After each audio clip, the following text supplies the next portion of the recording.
Thank you for joining us at New Perspective Podcast. Today we'll be talking about current events, specifically focusing on police brutality and racial injustice. I'm Lovey New, co-hosted with my handsome husband, Joshua New, and I want to thank you, my gorgeous and beautiful wife, for co-hosting with me here. And I want to thank each and every one of you out there for listening once again to our new perspectives. And I say, love, let's just get started. Okay. I got a question here from some of our social media pages, and the first one is, why do you think there is so much misunderstanding between white and black people as it relates to the Black Lives Matter versus All Lives Matter movement? I just feel like communication amongst the races have to do with the fact that maybe we're not hearing each other too clearly or not clearly enough. And specifically, I feel like white people relate to white people just like black people relate to other black people, not trying to discriminate, but sometimes we're able to hear each other when we can relate to the person that's speaking. So I found this woman who's on TikTok who I think gave an amazing explanation for black and white people to clearly understand the issue. So take a moment and watch this video. Stop right there, because I got to speak on something when it comes to this Black Lives Matters. I was having a conversation the other day, and this girl says, I just can't support it. All lives matter. You're right, Karen. All lives do matter. But let me put it to you like this. Say we all sit down to eat, and everybody gets a plate of food except for Bob. Bob says, I'm hungry, I want a plate of food. Karen says, we're all hungry, Bob. Bob says, but I don't have any food, I deserve food. Karen says, we all deserve food, Bob, with her full plate, and continues to eat. Do they all deserve food? Of course. But saying it doesn't change the fact that Bob still doesn't have any. Do all lives matter? Yes. But saying it doesn't change the fact that Black lives haven't mattered for years. Don't be mad because you don't have a movement. Be happy you don't need one. Black Lives Matter. So I just appreciated what she said. And at the end, I come to the final statement of our lives haven't mattered for so long. So it's hard to communicate that to a race who says all lives matter. So that's the one thing I think we need to hear, that Bob is with a plate or without a plate, and she wants Karen to share with him. Yeah, it's. I've said this a couple of times that if all lives really mattered, we wouldn't have to specifically call out Black Lives Matter constantly and over and reiterate that, because they would all matter just the same, and it's quite obvious that they don't all matter the same. And so I think what she said there is absolutely perfect and kind of spot on. It even helped open my eyes a little bit. So. Absolutely. I mean, her analogy was perfect. I agree with that. So I have a question for you from another one of our viewers. Why do you think the systemic racism against people of color is still so prevalent? I have to speculate here, quite truthfully, but what I would say is I think it comes from the fact of, the people in power want to retain that power. They don't want to give it up, and those are white people, and we talk about government, other than President Obama, every single president and vice president this country's ever had has been a white male. Yeah. And so I think, true. That they want to retain that power, and, if it's almost like, if somebody can cheat at something, they will. And honestly, it's kind of like if you ever played Monopoly with your older brother or something like that. It's kind of the same thing. They're sitting there stealing your $100 bills from underneath your Monopoly board and stealing your property when you're not looking. That's kind of how black people feel in this country, unfortunately, that white people are stealing the opportunity or preventing them the ability to have an opportunity. And I think that that contributes to it. It's just the struggle for power. Right. I think also the social media that's come about is really divided us more than united us. It's got I agree. some great things about it, but, and even you can look back at the election time period. You've got the foreign governments who are using social media to divide us with this racist propaganda, quite truthfully. Absolutely. But the only reason that it hits home is because it actually strikes a chord within some of us, and we agree with it. A lot of align us. with it, right? And so, and on both sides. but we don't actually try to come to the middle. We always are seeing the opposite. But slavery's been abolished now for over 155 years, and yet we still talk and treat black people as though they're less than white people, and now even Hispanics, they get the same treatment, unfortunately. Right. And a lot of times people get on social media and there's no repercussion for the things that they say and the hate that they spew and the disgusting, vile comments they make. But that's just it. And not to stop you, but we do live in America where freedom of speech is allowed. We didn't say freedom of speech has to be polite all the time. So I absolutely agree with you that we are spewing some hate out there, but it's one of those things that depending on who's listening, you may need to say it in such a hateful way as I think some of the people have said today with the rioting as well. Yeah, no, absolutely, and you have a great point there. It's just, I think that social media has done an enormous job of actually spreading it in a way that couldn't be spread in the past. Speed. Absolutely. And so, and people say things on social media, they say things on a post that they'd never go in front of a black man and say to his face. Right. And I think that civility of people, whether it was fear or whether it was respect, either way, it kind of stopped people from making these outrageous comments and then adding fuel to the fire.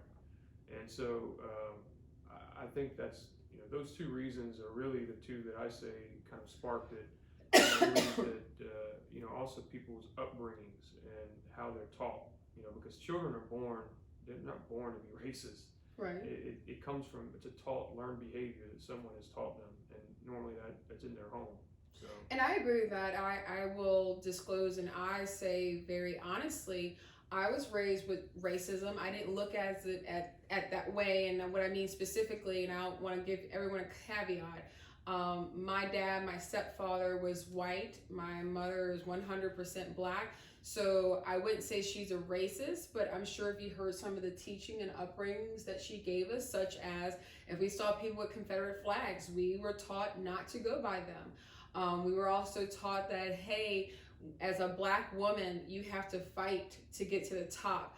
It's not going to be given to you because you have two strikes. You're female and you're black. Right. So even though, I'm sure if someone overheard my mom giving me these teachings, they would be like, man, she's teaching her daughter to be racist. No, I felt like my mother was teaching me street smarts that you can't get in a book because it's not written in a book. Just like white people or other people wouldn't like to say, it's kind of, understood that the president's going to be white only because history has shown that, and that's the facts. So, unfortunately, there are two sides to that coin, and I think from the black end, usually it's about educating our children and making sure that they're not naive in this very, very unbalanced world, is what I would say. Yeah, we had to have some of those conversations with our own kids. We do, yeah, and definitely. We have 3 mixed daughters, and I've done a skit or so on Facebook specifically about my oldest daughter. She can't wear a hoodie, specifically because of Trayvon Martin, and her skin color is closer to mine than Josh's, and unfortunately, that's the repercussions, but that's street smarts. That's reality. I'd be a fool as a mom or you as a dad to let your daughter walk around knowing a kid was, seen or thought as being suspicious because he had a hoodie on. Right. A hoodie doesn't dictate whether you're suspicious. How many child molesters walk around with a hoodie on and they're still alive, for the record? So that's where I want my kid to be street smart, that, hey, there are petty people in the world that will just look on race and jump on it. Yeah, absolutely. So I want to kind of move to another topic real quick. Yeah. Why do you think black people, or just people of color in general, why do you think that they kind of view police officers in the police department as being bullies or bad people? Because they are. I have to say it as plain as that. It's because they are bullies. Yeah. You can look at how they have treated my people, minorities, Hispanics, like we are animals that belong in a cage. And unfortunately, I feel like most police officers were the kids in high school that weren't the most popular, that didn't have many friends, weren't were more on the nerdy side, and now this is their chance to put the hurt that they had onto other people. Hurt people hurt people. So unfortunately, I'm not saying that your high school experience should not be negated. I'm saying that maybe that was the platform that escalated people to being in the position. I also want to add in, if I had a gun on my hip and I was the law, I would feel like a bully. I would probably blow over a lot of people and see how many people I can get them to shake. And is it petty? Absolutely. Should they be doing that? No. That's why I'm not a police officer. I was smart enough to say that's not a career field. I just went in the military. I don't know what's worse.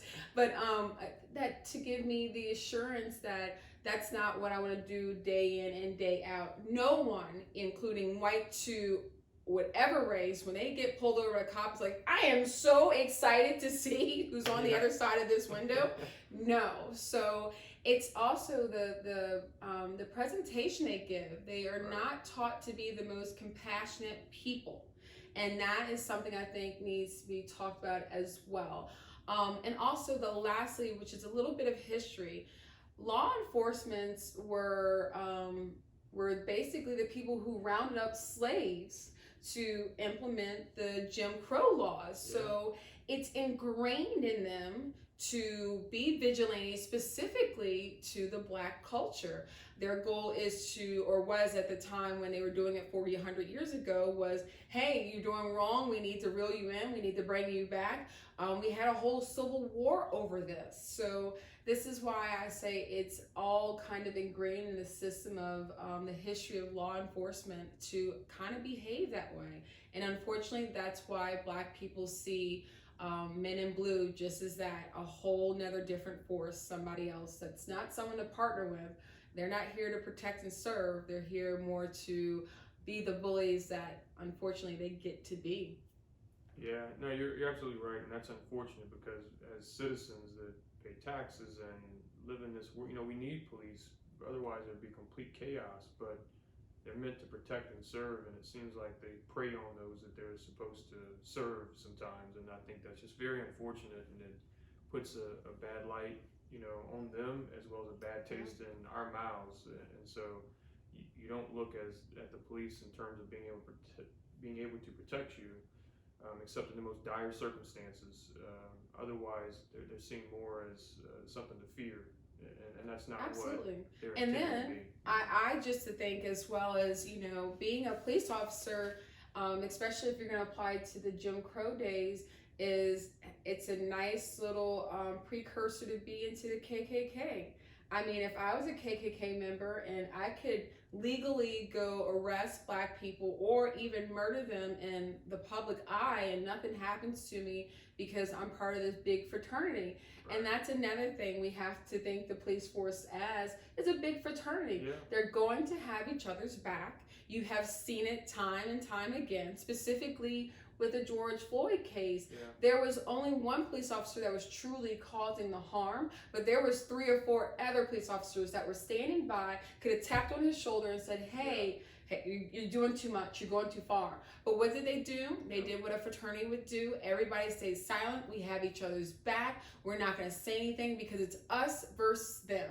And that's why they're seen as bullies. And that stigma needs to be stripped from them. And I'm hoping we're on the way to doing that now. Yeah, even the Ahmaud Arbery case, the guy who killed him, his dad was a detective for many years, and the reason that this never got the light of day was because it kept getting buried by the local law enforcement because they were buddies. It's a fraternity. So just to your point. Absolutely. So I had a question from our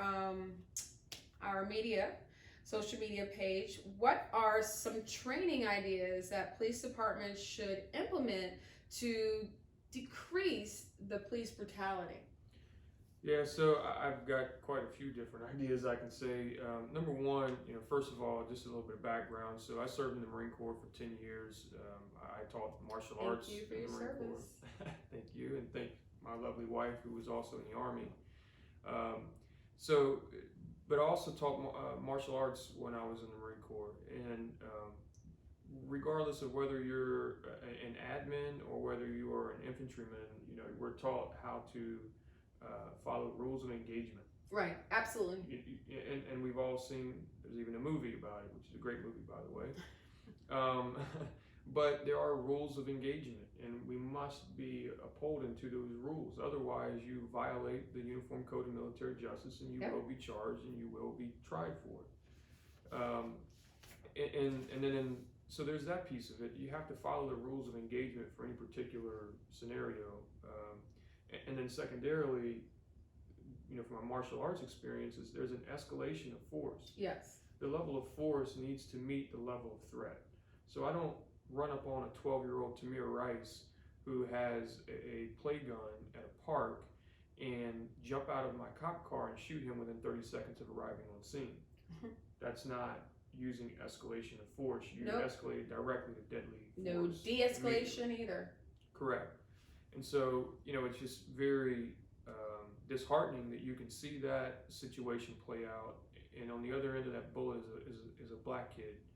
Yet I've seen how many hostage negotiations go on with the entire SWAT team who are trained to kill more than anything. Absolutely. And they bring people out very peacefully. And so, that sort of really invigorates my blood a little bit. But, back to the training ideas, it goes back to those same things that the SWAT team uses. Right. You need to train your regular police officers out on the street, train them in Absolutely. these same tactics. Because we want to be able to bring people in to be able to face their day in court. They should be able to have their day in court.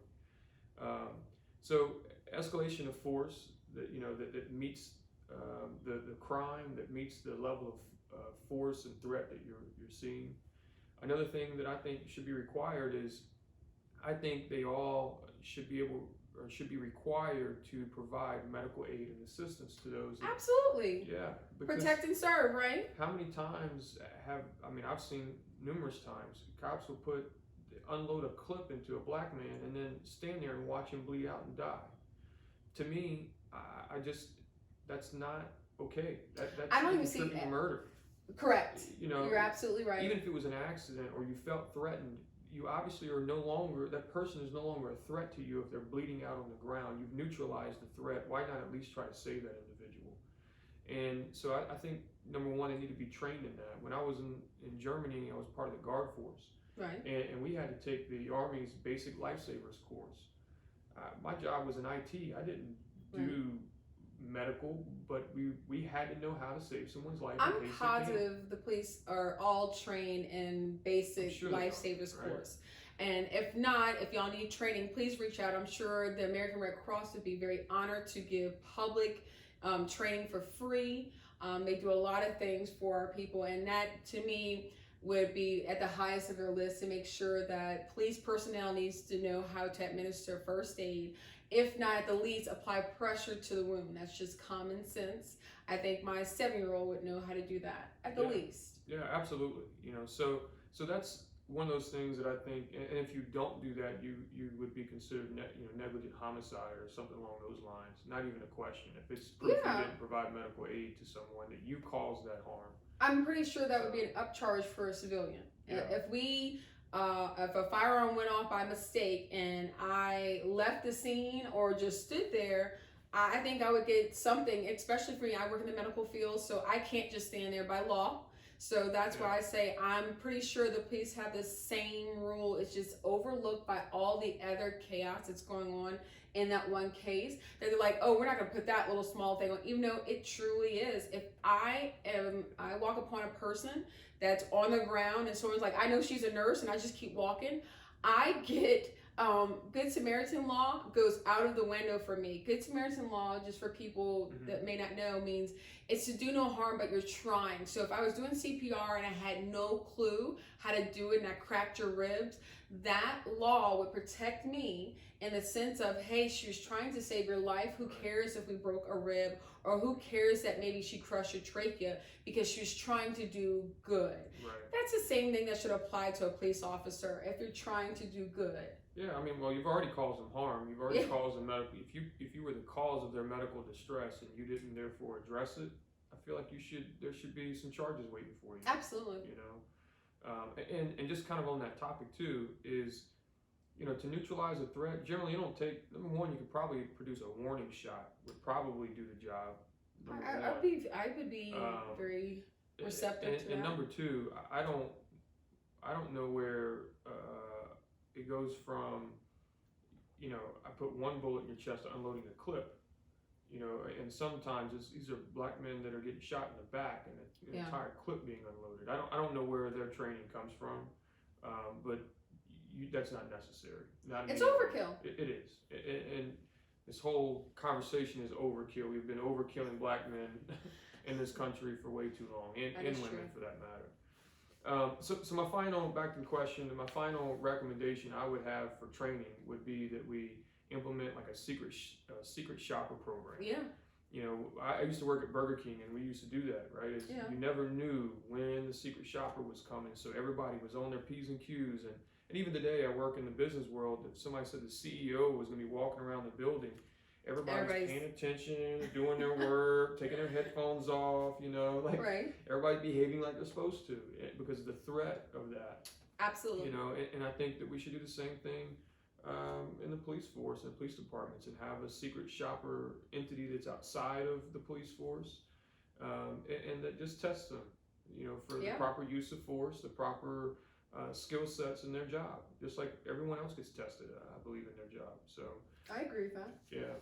So quick question here for you. How do you think we can solve police brutality? Now this is a hard one. I'm sure everybody has their own thoughts and answers to how it can be fixed. But first, having the uncomfortable conversation with police officers about their behaviors and truly having it come down the pipeline. And then doing what we're doing here, getting platforms like this that's going to start talking about solutions and having races come together to get rid of all this negativity about the police force, as well as the racial issues. But specifically, I've heard in new current events or recent current events, people talking about defunding the police force. Defunding, which I had to look up and to make sure I understood, was pretty much every fiscal year they want to take the money that's going to be allocated to the police officers and reallocate it to development programs, specifically in the Black community, or to outreach programs or funding to something within the Black community. You would think I would sit here and say, oh, that makes so much more sense. No, it doesn't. I don't believe in the bad child getting more beatings. I'm not going to say that makes sense. And what I mean is, if we're taking their lunch money away, am I going to expect that bad child to behave better throughout the day or worse? Worse. Okay, they're now hungry and they're pissed off. So you don't want the nerd from high school hungry and pissed off. He's only going to arrest people and kill them. So I think that's unwise. I also, on a serious note, I think that would put a lot of strain on the police department. I agree with that. You can't have the best skilled people hired if they don't have money for it. Training wise, training's going to fall by the wayside. We can't have that. So we need the money being sent there. And more importantly, the safety of the people. If we don't have enough police officers to respond to calls, that's a good point. They're going to delay it. I mean, it could be something as simplistic as my kid's choking to someone has a gun. And the gun call is always going to be responded to now that we cut down their funding. And then that would leave us to policing ourselves. And I know you've talked about that, or we've had many conversations about doing that. I don't think that's the answer. That is just, that's insanity. So let's not even think about that. My biggest thing, so I don't believe in defunding. I believe in retraining. Mm-hmm. And I know that people go, well, we've done the reforms and retraining before. I agree, but this time let's have some stricter training from the top down. Yes. It's not just the police officers where we're adding a taser or we're adding body cam. I think it truly needs compassion training. I think it needs to be training in de-escalation. I think it needs to be more tactical escalation of threat levels where we're truly, like my husband said, you're putting the right amount of force to the crime. Someone with a $20 bill don't deserve a knee in their neck. Let's get over. I got $20 in my pocket right now. If you really want a police officer or whoever was at the store, if we're arguing about $20, it's not worth someone's life. No. So that's one of the, so I believe in retraining. My biggest hope and my biggest belief, which I know we've talked about, is I want someone to police the police. And what I mean is, yes, we could have maybe, I think, the National Guard, since they're always at the ready anyway for each state, whenever there's an issue as far as a police shooting, they're first on the scene and they get to basically supervise the investigation. Right. No ifs, ands, or buts, not after it's gotten to the precinct and everybody's gotten their hands in a cookie jar and changed the information. As soon as it's reported, they are dispatched to the scene. More importantly, if there is an escalation where the threat level is higher, they're already called out there to back up the police. They are not going to have their weapons drawn. They are there to supervise that the police use the right amount of force, react appropriately, and they have that big brother or CEO that's going to come and pop up like a special shopper and reveal their flaws right there on the spot. But more importantly, if I knew there was going to be another entity that's going to monitor me and make sure I'm doing the right things, I sure in hell wouldn't be quick to pull the trigger. Because my life is no longer in my fraternity brother's hands, it's in a military hand. The military as well, and the reason why I go with them is we have different standards. We have different ethics, and we're hardcore to them. And specifically, I go on the fact of we have multiple people who can tell you you're wrong based on rank. And people take a lot of pride in their rank, whether they're enlisted or officers. And if the standard is the standard, there's somebody to remind you of that standard.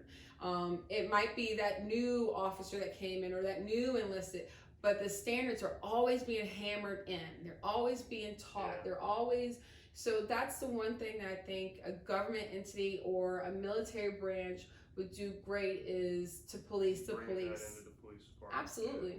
No, that makes a lot of sense. I think there's a lot of the values and the training and just the like you said, the level of standards that the military carries with them that I personally feel would be very advantageous to a police department. I mean, honestly, they already get their weapons and their protective gear and there's tactics from them. But let's take some of the other more professionalism side of the house from the military, because that's one thing I can say coming from the military is just everyone was professional. There was no racism in the military, and it wouldn't have been allowed. It just truly wouldn't have been allowed. So I never experienced that whatsoever, and it was his own kind of fraternity, but we were a fraternity that if you look bad, you make us all look bad. And absolutely, we roll as a team. I'm going to help keep you out of trouble, and like even the officers, the other three officers in the George Floyd situation, if just one of them would have stepped in and said, "Hey man, I think you need to cool off. I got you from here," and let someone, because honestly, that is one thing too, is police officers sometimes, they got a lot going on. They got a lot on their mind. They got life to deal with too. Let's be honest. They fighting with their wife that morning, their kid is sick, their grandmother's in the hospital, whatever it is, they're dealing with a lot of those things too. Plus, potentially every car they come up on could be armed and trying to take their life.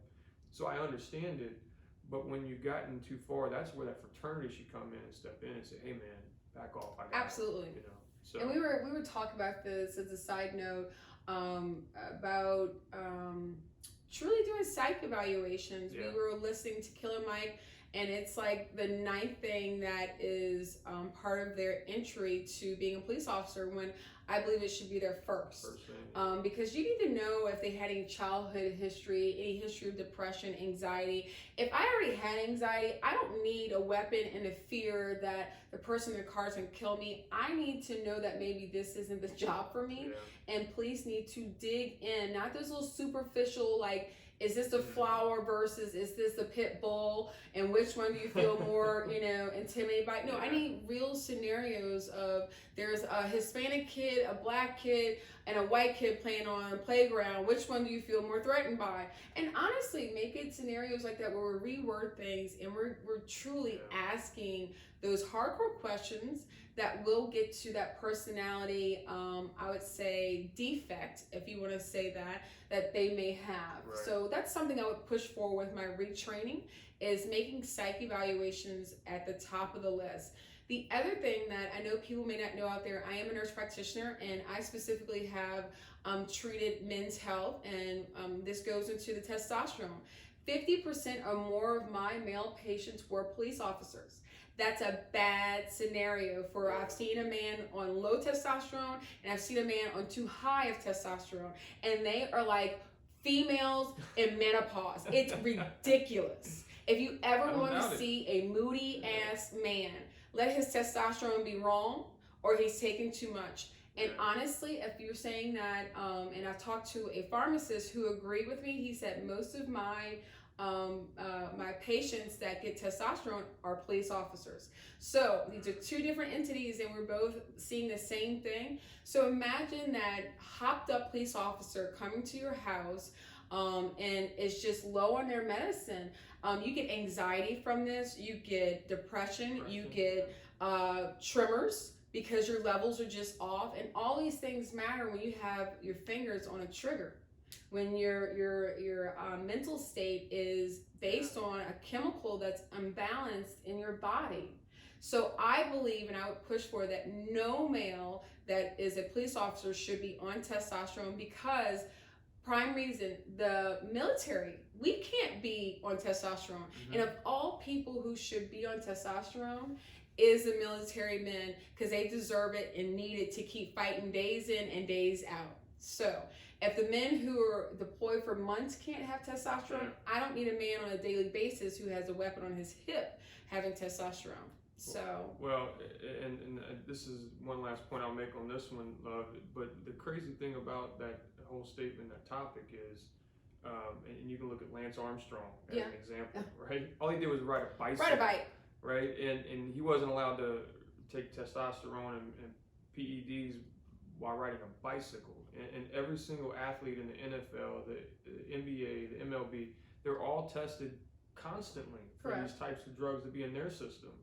So I think it's preposterous that we would not check someone who has a gun on their hip for this drug or this chemical, yet we check athletes like nobody's business. The most they can do is put a ball through a hoop a little bit harder, like, you know what I mean?